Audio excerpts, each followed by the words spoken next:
I'm here with my wonderful colleagues, Chris and Brenda. We're going to be talking about emotional self-care.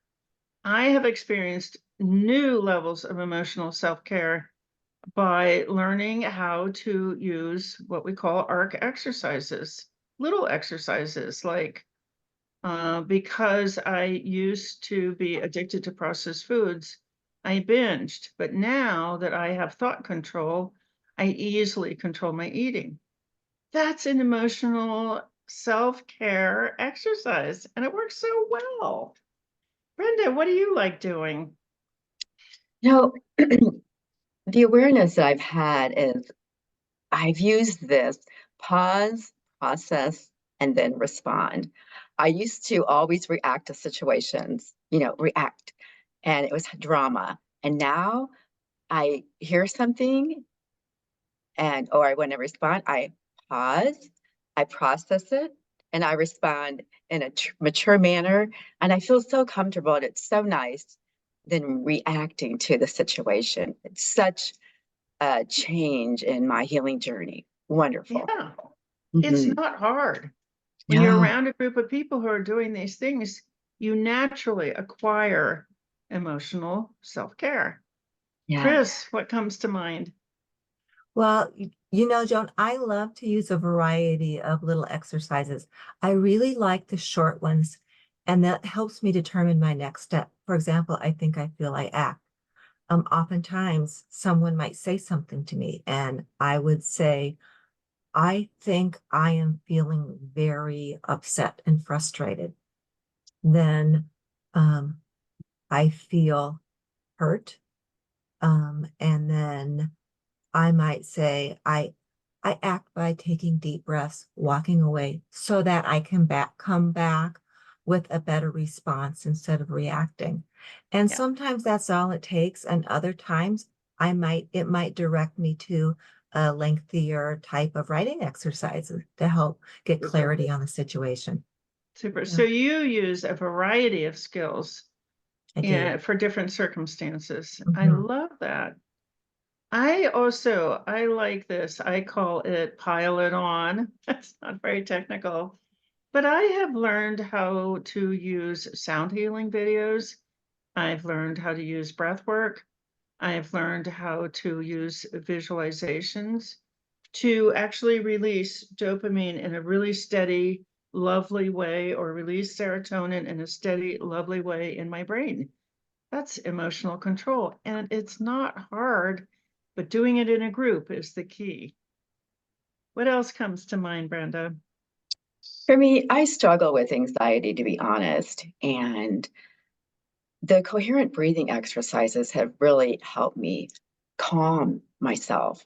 When I'm Mm, anxious, or I'm going to do something that I'm a little bit anxious or nervous about, I just take that coherent breathing and I just start breathing. And it's almost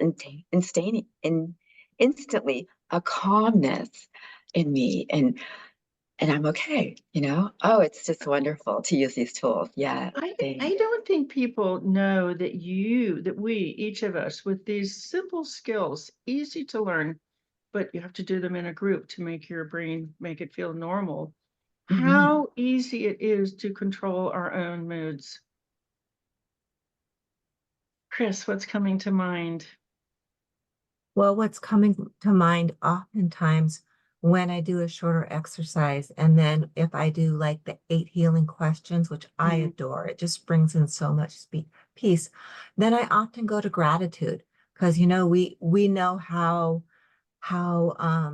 gratitude can really turn things around, and I might yeah, be grateful for that emotion that directed me to an exercise, that directed me to more clarity, and that directed me to a place of gratitude. Yeah, I and I love find that that. really helpful. I love that. I made a video called How to Make Emotions Your Friends. And it does start with when you have a negative emotion, mad, sad, afraid, ashamed, guilty, lonely, resentful, judgmental. When you have one of those, to stop, trace it back to its root, and then you can heal the root. So then an emotion, a negative emotion, you don't have to run and eat over it because you've got a skill. It's a skill. It's emotional self-care skill to track it back and get to the source, and then console yourself and take care of yourself. Not relive, but create the original trauma with you as a powerful person.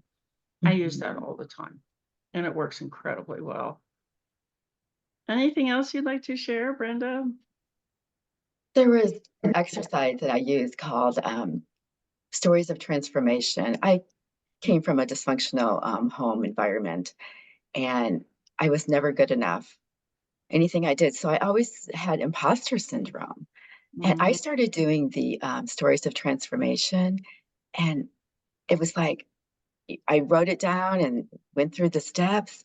And I'm like, I am that person now. I'm that authentic person. And then having that sheet tangible, every time I doubt myself, I can go back to that tangible sheet, look at it, and it's like, no, I am her today. I have transformed. I am on the other side, and created those neural pathways in the brain. And then that creates the new story. So phenomenal. Oh, Brenda, that is so beautiful. Chris, what comes to mind? Well, I was thinking about a time that I had an evaluation, a teaching evaluation at work, and she came and observed me. And when she left, I was really beating myself up, and I just fell apart for hours, not Oh. even knowing what the results were. And it turned out to be just fine. But I remember that day, I was a mess. Mm. But now looking back, I think if I would have had those skills, I would have just been right back up on my feet and been able to process that. So I'm really glad moving forward. I have some big things coming up for me. I'm retiring in about 4 months, but I'm going to be able to get through it and handle it with ease because I'm equipped with these exercises and these tools to get through anything now. Oh my gosh, Chris, that's beautiful. Well, thank you guys so much for listening. We care about you. We want you to have these easy emotional processing skills, and we look forward to working with you.